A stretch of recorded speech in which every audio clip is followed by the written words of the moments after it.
Here's the snap. Winston rolling right. Throws the pass on the other. It's caught! It's caught! It's caught! Touchdown FSU!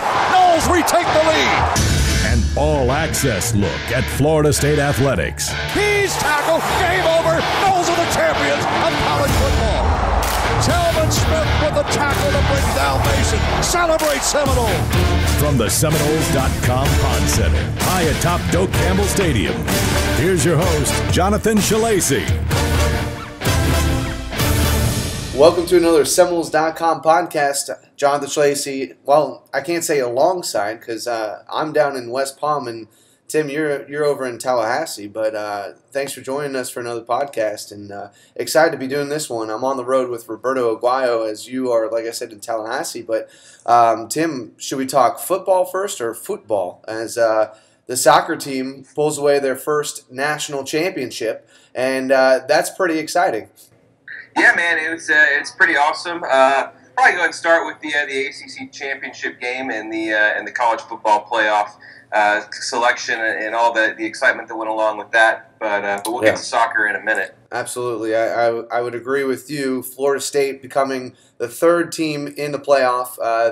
They moved up to 3 after TCU drops from 3 to 6. I think maybe that was the most surprising thing. Not that Ohio State moved into the playoff, but that TCU dropped all the way to 6. And we'll talk more about the playoffs after we recap this game against Georgia Tech. But what a game that was! Another close one for Florida State. Wind up winning it in the fourth quarter, and they pull away a 37-35 win in this one. And I tell you what, Dalvin Cook really shined in this one, and so did Jameis Winston. Yeah, man, it was really a heck of a game. There was a time there for sure where you saw Georgia Tech, especially in the first half, kind of just running the ball at will, doing whatever they wanted to, and you thought to yourself, "Oh man, this is bad." And then Eddie Goldman is lost for the game on the first drive of the game with an ankle injury. He went down hard, limped off, looked pretty ginger coming off the field, and you think to yourself, "Oh man, this is really bad." It's one thing for Georgia Tech to be running the ball the way they were on that first drive. It's another thing to know that Eddie Goldman, who is by far I think FSU's best defensive tackle up in the middle there, out for the game, would be bad news. But give Florida State a lot of credit. They made a few adjustments. Had to make a few personnel changes based on a few injuries, and really were able to kind of tighten up and keep them under wraps for most of the second half, and it made a huge difference. Well, it was huge when Florida State was able to score back-to-back touchdowns with Rashad Green. I mean, for a while there, they were just swapping touchdowns with Georgia Tech, and you knew if that stayed constant, that Georgia Tech may pull away the victory because they were getting the ball to start the second half.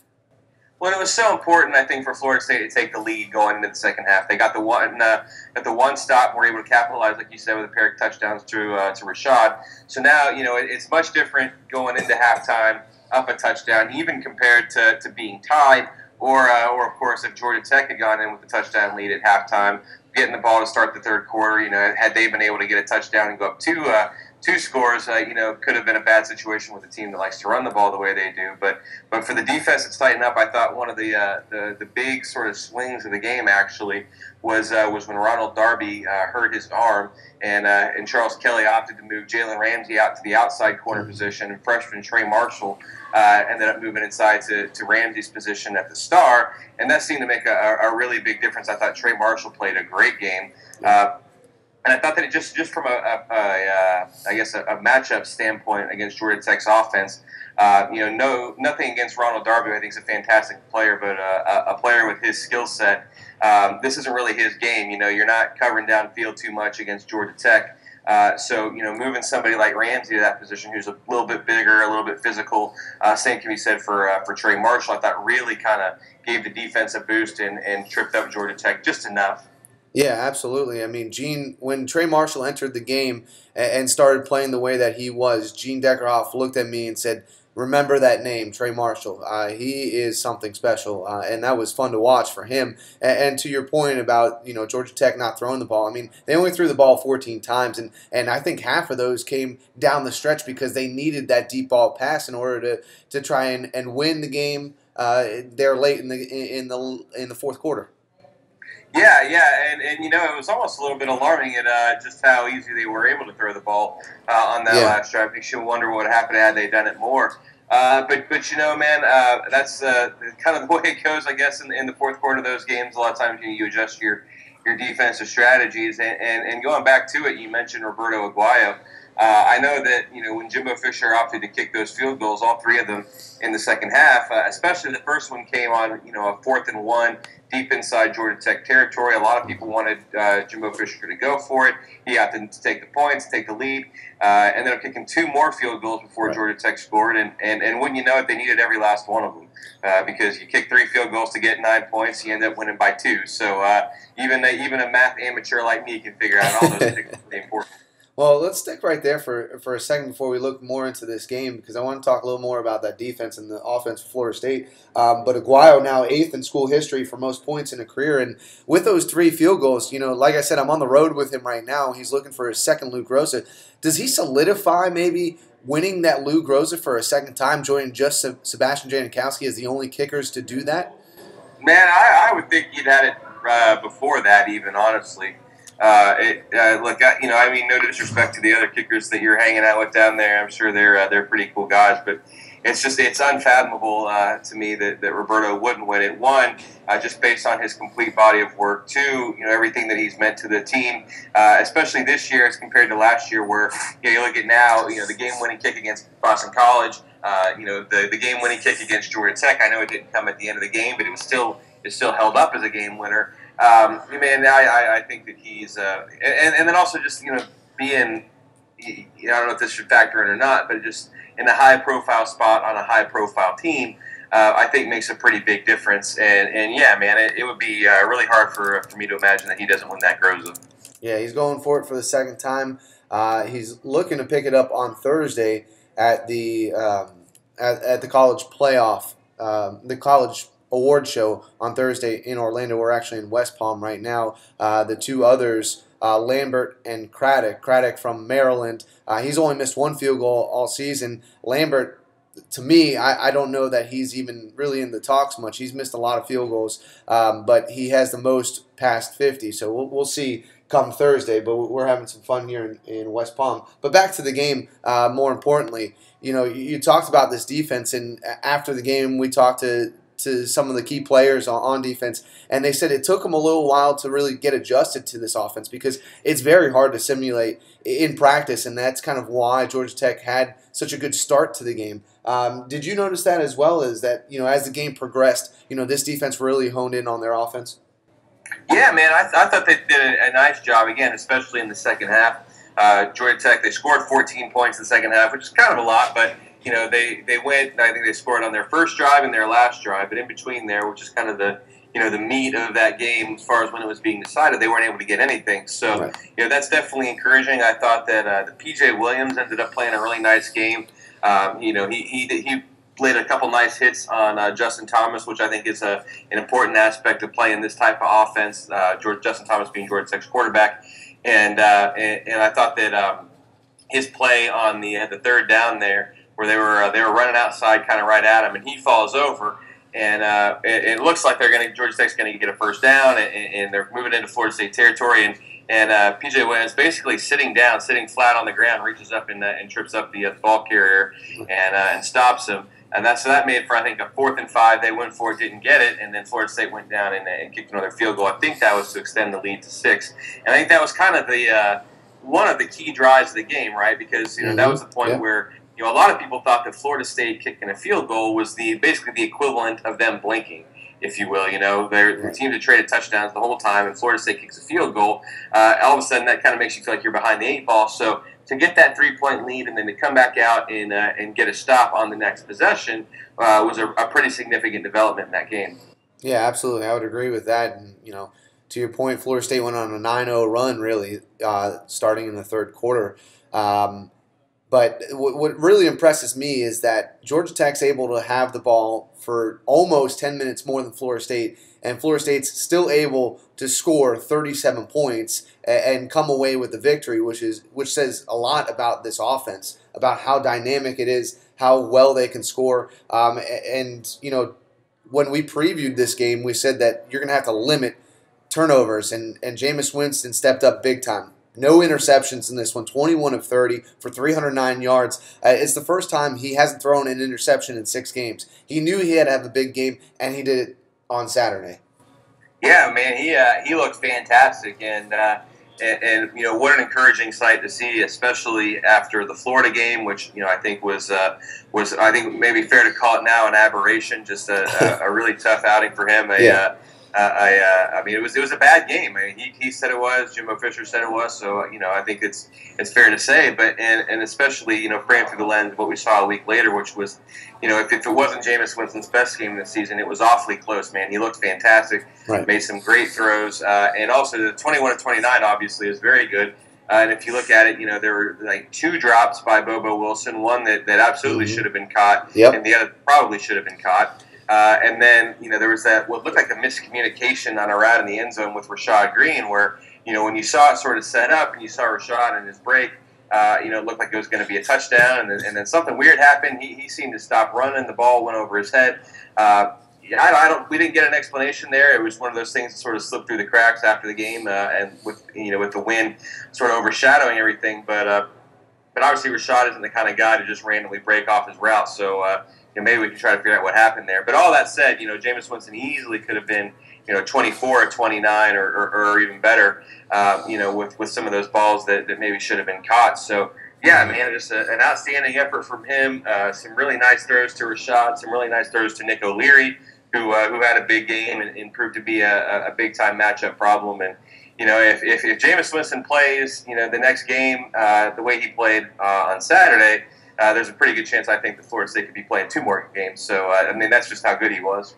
Oh, yeah, absolutely. I mean, Jameis, for the 16th time in his career, completed 20 or more passes, but I think even more impressive, in just 2 seasons, now has 63 touchdown passes, which makes him 10th all-time in the ACC. And the 2 names that you mentioned, Rashad Green, now the all-time leader in the ACC in career receiving yards, and Nick O'Leary now tied for second most touchdowns in the ACC. That just shows what kind of career these guys are having.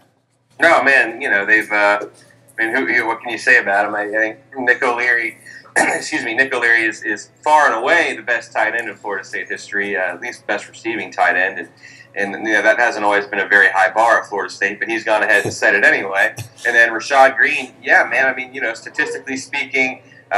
He's got all the records. He's got all the marks. He's performed in big-time moments, in the national championship game last year, the ACC championship game this year. It's a little harder to say that he's number one with some of the great receivers that have come through Florida State. But he's definitely in the conversation, man, and there's easily an argument for him. The guy's just been spectacular. Absolutely. And speaking of spectacular, Dalvin Cook, a lot of people wondering, how is he going to play without, Carlos Williams in the game? That was such a good compliment between the 2 of them. How is he going to play without him? Well, he has a career high in carries. Obviously, we knew that was going to happen. A career high in yards as well. He carries the ball 31 times for a net of 177 yards. It's the 4th 100-yard rushing game for Dalvin, 2nd straight one to do so, and now has the FSU freshman single season record for rushing yards. This guy was amazing on Saturday.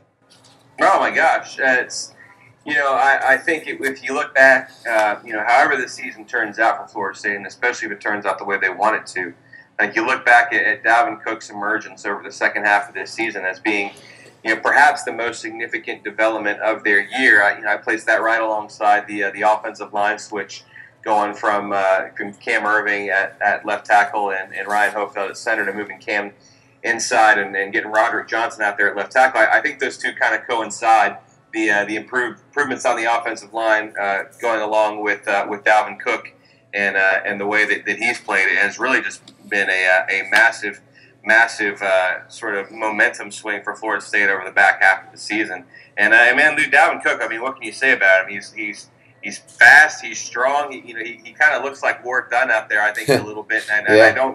I promise I don't use that comparison lightly, but just the way that he kind of gets low to the ground and is really shifty and really can kind of weave through defenders. He's a little bigger and probably stronger than Warrick. Maybe not quite as fast, but the way that his elusiveness out there is what really kind of looks like it to me. Yeah, I would agree. And he has an opportunity to rush for 1,000 yards. That would be something impressive, especially because, like you said, I mean, it's a second half emergence of him. He's getting most of his yards, well into the second half of the season. No, for sure. And it would be kind of funny to think that, before Devontae Freeman last year, Florida State hadn't had a 1,000-yard rusher since 1993, so almost 20 years. And now you're looking at maybe having two in 2 seasons, just to go to show you kind of how funny it is. But yeah, man.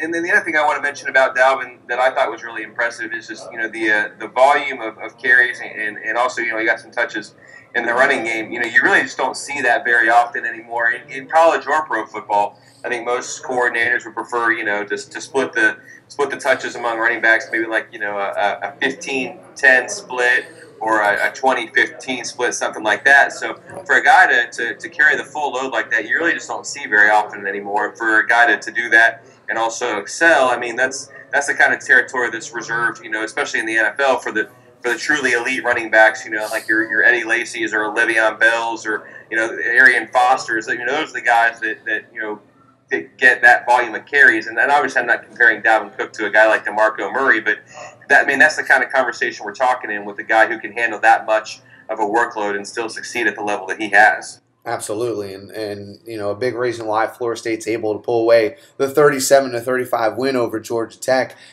which moved Florida State up in the rankings to number 3. Now, there goes my conspiracy theory of they wanted to just place the best ratings together. I thought for sure they were just going to put Florida State and Alabama in the Sugar Bowl no matter what, and Oregon playing, I thought maybe a West Coast team or, now it's, Ohio State. I thought that's how it was going to work out, but it didn't. Florida State is now going to Pasadena. You were there for the selection show. You were there around the team. What was the reaction? What's the thoughts there in Tallahassee? Man, you believe it or not, they actually, I don't think they watched it together. So I didn't see that. They just sort of, I don't think they had anything going on to their banquet that night. But I think that kind of goes to show you as well, sort of, where it gives you at least enough insight into the fact that, they expected to be in the playoff. I think they were kind of at peace with whatever it was going to be. The big thing, obviously, was the fact that they got in. Not that, we weren't really concerned that they weren't going to make it, but there were, just a little bit, maybe a little bit of doubt creeping in that with TCU being number 3, Ohio State, obliterating Wisconsin the way that they did, and then Baylor also having a strong case. There might have been a strange scenario that which Florida State didn't make the playoff. Fortunately, that didn't happen. And look, I don't know how happy Jimbo Fisher is to be traveling all the way across the country, but at the same time, I know that for a fact that Florida State is happy to be in the playoff. It should be a great matchup with Oregon. I think Oregon is one of the elite programs in college football history, and it's the first time these two teams have ever played, which is always kind of a neat thing. And yeah, I think it's going to be a really compelling game. Yeah, I agree with that. And, I kind of want to get your thoughts on this as well. I've been asked this question a lot now since the playoffs came out, asking, do I like this matchup a little bit better than Alabama? And I don't know necessarily that I'd rather play Oregon over Alabama, but I will say I like the 3-week preparation to get ready for this offense over having 3 weeks to prepare for Alabama. I think Alabama, their offense is kind of similar to what we've seen before, whereas Oregon, the fast pace that they have, the way that they spread the ball out, I think it's a little nicer to have 3 weeks to prepare for them.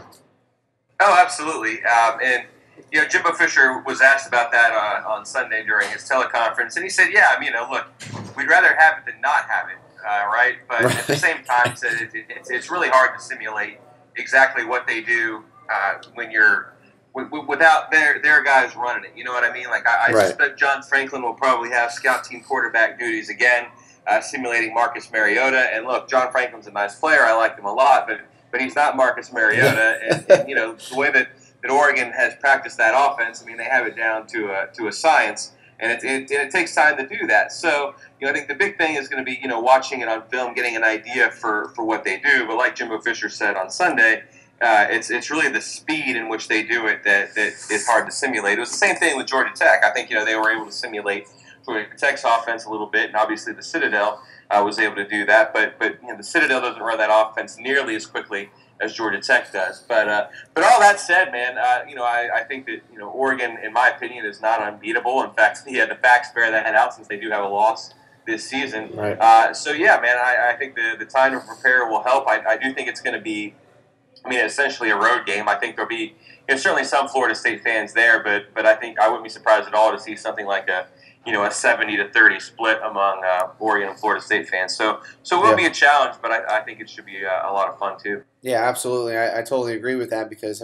fans are deciding, do I want to go to Pasadena or do I wait to go to Dallas? It's hard to go to both, but definitely something interesting. And Florida State will face number 2 Oregon in Pasadena, the Rose Bowl, January 1st at 5 p.m., and then the Sugar Bowl will follow that.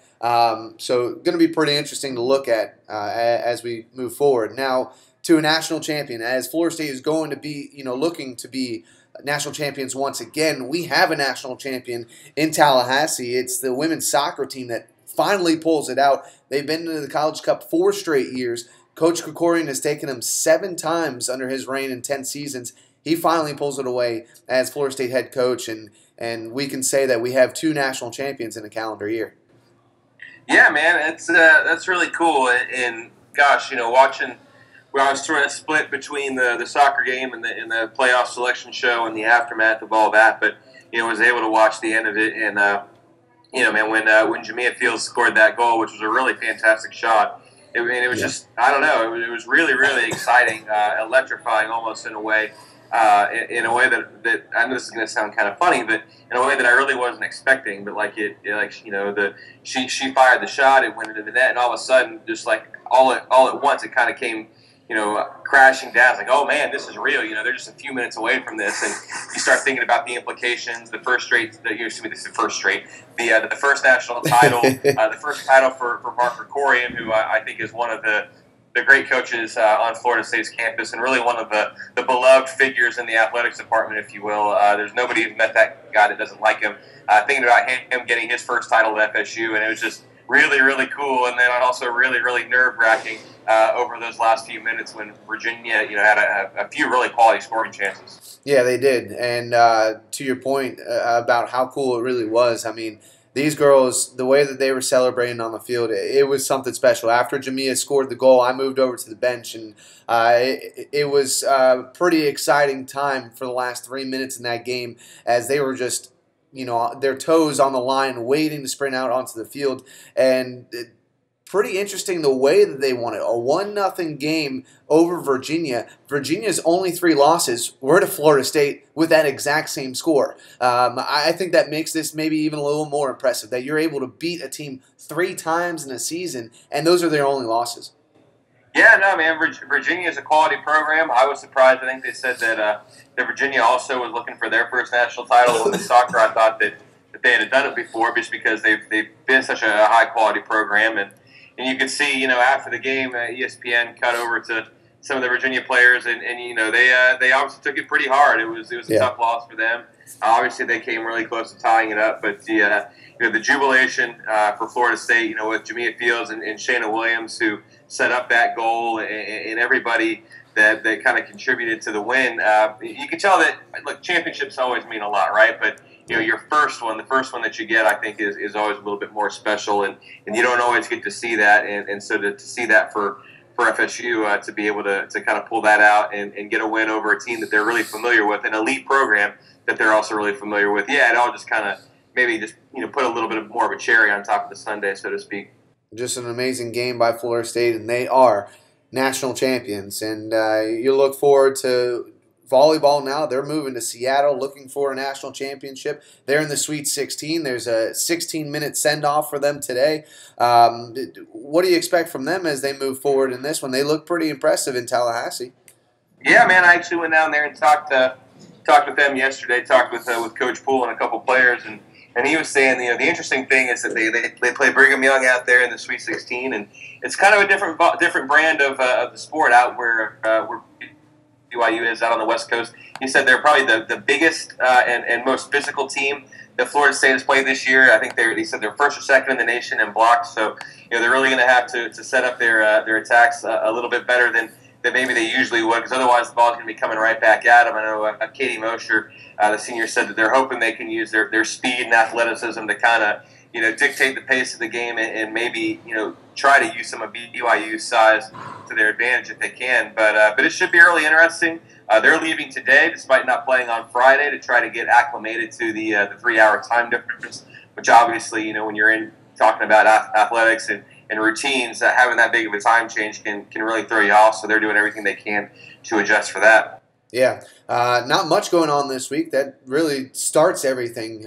Friday game for the women's volleyball team, and then you look at Saturday, men's basketball at Notre Dame, then Sunday, women's basketball at Temple, and then everything starts resuming back up again because it is finals week. So, again, what to look forward to. Roberto Aguayo going for a second Lou Groza. That will be on Thursday. Nick O'Leary looking to maybe take home the Mackey Award as well. Coach Fisher in the running for the Eddie Robinson Coach of the Year Award. And then this weekend, men and women's basketball. What do you look forward to the most coming up, Tim? I don't know, man. I'm still kind of really excited about these playoff matches. I know that they're still a few weeks away, but I really enjoy kind of diving into them. But here's a kind of an underrated little story that I think will be fun, and it's a story that I'm trying to put together for Seminoles.com later this week. Is the men's basketball team is playing at Notre Dame. And, of course, the athletics director of Florida State, Stan Wilcox, played basketball at Notre Dame, was on a Final Four team coached by Digger Phelps. And he'll be there on Saturday kind of returning to his alma mater for a basketball game with obviously his current department. So I think that's kind of a neat little storyline, kind of a cool connection there, and something that could be fun to watch. And then also from the men's basketball standpoint, it's the first ACC game of the season for FSU. It's always that kind of weird mid-December ACC game that they play that and go back to a couple more non-conference games. Right. Always those weird scheduling quirks every year. So for Florida State to go on the road to an ACC opponent, pick up a first win in conference play would be a really nice boost. Maybe an early Christmas present for Coach Lauren Hamilton would be a really good development for them.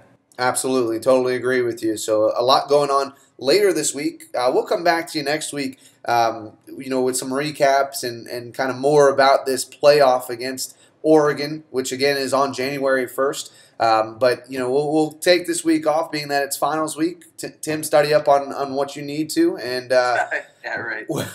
We'll come back to all of you next week with some recaps of basketball, volleyball, everything going on, and this award ceremony and everything going on Thursday as well. So we'll come back to you at some point next week. Again, we appreciate so much that you listen, and we'll talk to you next time.